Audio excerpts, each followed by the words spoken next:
Kinakabahan ka ba ngayon? Okay, sige. Huwag kang kabahan, ha? Alright, nag-aaral ka na ba? Opo. Anong school ka naman? Circular homes.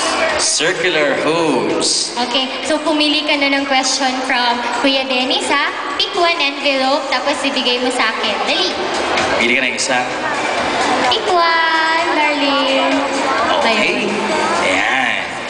Huwag kang kabahan, ha? Makinig ka kay Ate Tetet para masagot mo yung question na madaling-madali lang naman. Oh, huwag kang sumilip. Dito ka lang tumingin. Oh. Handa ka na? Ready na? Ready na? Okay, makinig ka.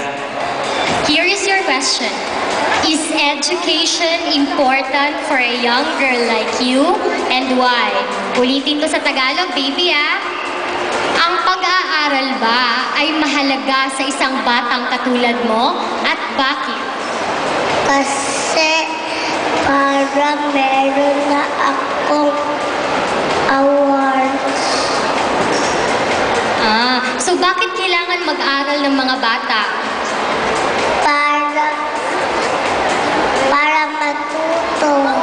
Wow! Yun eh. Siyempre kapag ka natututo ka, magkaka-award ka, maging achiever ka. So sabihin mo sa mga bata, dapat mag-aral mabuti. Mga bata